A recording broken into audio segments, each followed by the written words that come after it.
अस्सलाम वालेकुम दोस्तों, अगर आपको ये वीडियो पसंद आए तो ज़रूर शेयर करें और हमारे चैनल डार्क स्कैरी को सब्सक्राइब करना ना भूलें।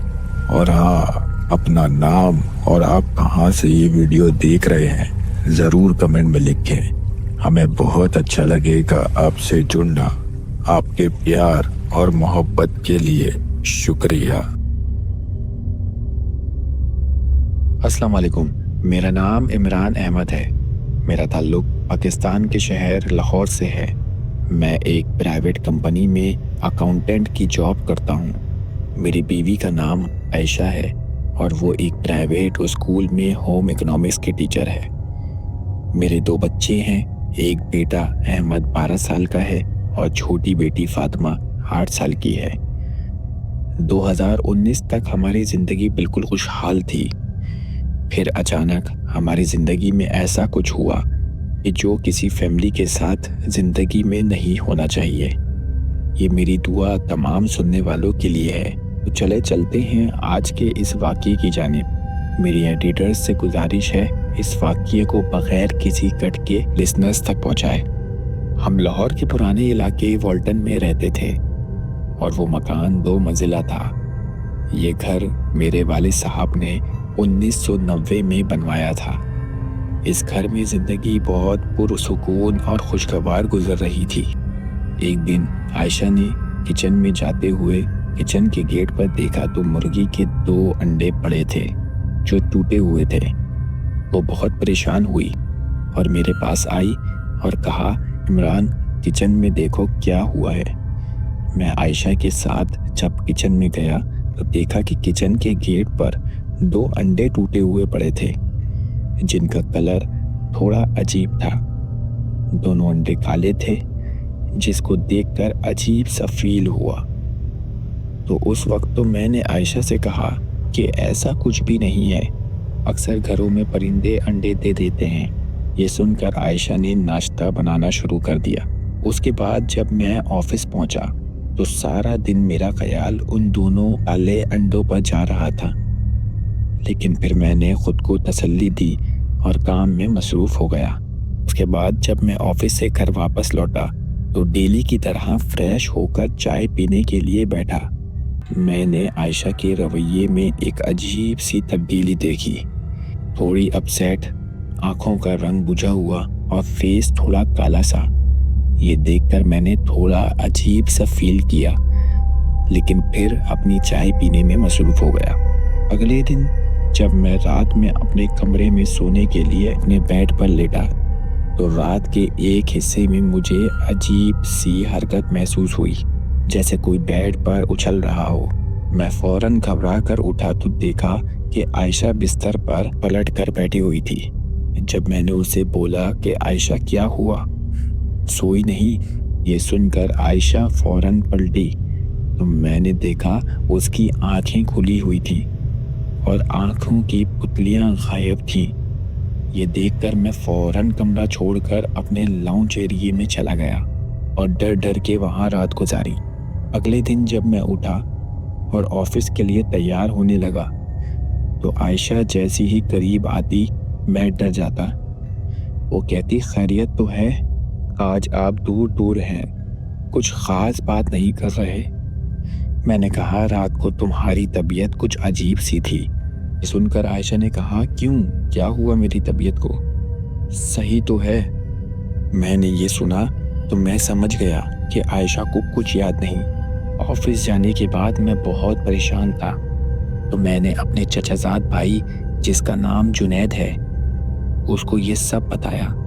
ये सब सुनकर वो भी घबरा गया, लेकिन फिर उसने मुझे तसल्ली दी और कहा कि मैं आज तुम्हारे घर का मुआयना करना चाहता हूँ। ऑफिस से वापसी पर मैंने जुनैद को साथ लिया और अपने घर चला आया। घर पहुँचते ही जुनैद ने घर का मुआयना शुरू कर दिया। ये देखकर आयशा बहुत परेशान हुई और मुझसे पूछा, ये क्या कर रहे हैं? मैंने कहा, वो जो घर के किचन में से काले अंडे टूटे हुए मिले थे, तो जब से मैं बहुत घबराया हुआ था। मैंने जुनैद को बताया, इसीलिए ये घर का मुआयना कर रहे हैं। जुनैद ने जब घर का मुआयना किया तो हमें घर के चंद जगहों पर आयशा के बालों के गुच्छे ایک جگہ زمین میں دبائے ہوئے ملے تھے۔ گندا کپڑا اور ساتھ میں کچھ عجیب سی جڑی بوٹیاں ملی۔ یہ چیزیں دیکھ کر میں اور عائشہ بہت خوفزدہ ہو گئے۔ ہم نے جنید سے پوچھا کہ یہ چیزیں ہمارے گھر میں کیسے داخل ہوئی۔ جنید نے ہمیں پریشانی میں دیکھتے ہوئے بتایا کہ یہ سفلی اعمال کی واضح نشانیاں ہیں۔ یہ سن کر عائشہ اور میں سوچ میں پڑ گئے کہ ہمارے گھر پر کون یہ عمل کروا سکتا ہے۔ جنید نے کہا، آپ پریشان نہ ہو، میں ایک ایسے عامل کو جانتا ہوں جو آپ کے گھر آ کر گھر کا جائزہ لیں گے اور اس مسئلے کا حل نکال دیں گے۔ اگلے دن جنید عامل بابا کے ساتھ گھر آ پہنچا۔ بابا نے گھر کا جائزہ کرنے کے بعد کچھ حیرت انگیز خوفناک حقیقت سامنے رکھی اور بتایا کہ کیا آپ کا کوئی جانی دشمن ہے جس کی آپ سے سخت لڑائی ہو؟ میں اور عائشہ بولے، ایسا کوئی نہیں، سب ٹھیک چل رہا ہے۔ یہ سن کر بابا نے کہا، یہ عمل کسی قریبی رشتہ دار نے کروایا ہے۔ تو ہم نے بے ساختہ ہو کر کہا، بابا جی کیا آپ بتا سکتے ہیں کہ وہ شخص کون ہے؟ بابا جی نے کہا، وہ شخص اور کوئی نہیں بلکہ آپ کی قریبی رشتہ دار رخسانہ نامی عورت نے کروایا ہے۔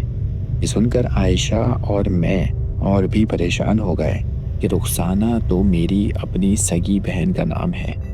تحقیقات کے بعد پتہ چلا کہ میری بہن رخسانہ مالی معاملات پر ناراض تھی، اسی لیے اس نے یہ عمل ایک ڈائنی کے ذریعے ہم پر کروایا۔ بابا جی نے یہ سب دیکھ کر کہا کہ سب مسائل کا ایک ہی حل ہے کہ میں آپ کو 21 دن کا ایک خاص عمل دے دیتا ہوں جو آپ اور آپ کی بیوی کو کرنا ہوگا۔ بابا جی نے بتایا کہ روزانہ فجر کے بعد تعویذات کرنے ہیں اور روزانہ گھر کے چاروں کونوں میں نمک کا ڈھیر رکھنا ہوگا اور ہر جمعرات کو خاص دعائیں مانگنی ہوں گی جو میں آپ کو بتا رہا ہوں۔ اگلے دن سے میں اور عائشہ نے بابا جی کے دیے گئے عمل پر کام شروع کر دیا۔ ہر روز اسی طرح یہ تینوں چیزیں کرتے۔ آخرکار 21واں دن آ ہی گیا جب ہمیں وہ خاص عمل کو ختم کرنا تھا۔ تو اس دن میں نے عمل کرتے ہوئے دیکھا کہ عائشہ کے جسم سے سیاہ دھوئیں جیسی چیز نکلتی دکھائی دی اور کمرے کا درجہ حرارت اچانک کم ہو گیا اور دور سے ایک عورت کی چلانے کی آواز سنائی دی۔ صبح ہونے کے بعد میں نے دیکھا کہ عائشہ کو افاقہ ہونا شروع ہو گیا، تو میں نے آفس کی چھٹی کی اور بابا جی کے پاس چلا گیا اور ان کو بتایا کہ 21 دن پورے ہو چکے ہیں اور میری بیوی کی طبیعت بہتر ہے، اور آخری رات کو یہ عمل کرتے وقت ایک خاص سی چیخ سنائی دی تھی۔ یہ سن کر بابا جی نے بتایا کہ عمل ٹوٹ چکا ہے، لیکن آپ کو اپنا موجودہ گھر بدل دینا چاہیے۔ آج ہم لاہور کے ایک نئے علاقے میں رہتے ہیں۔ عائشہ بالکل ٹھیک ہے، لیکن کبھی کبھار اس دور کو یاد کر کے کانپ اٹھتی ہے، اور جس نے یہ عمل ہمارے گھر میں کروایا تھا، میری بہن رخسانہ، وہ آج بھی فالج کی بیماری میں مبتلا ہے۔ تو دوستوں، امید کرتا ہوں کہ آپ کو آج کی یہ حقیقت واقعہ پسند آیا ہوگا۔ اگر پسند آیا ہے تو اپنے خیال کا اظہار کمنٹ میں لازمی کریں۔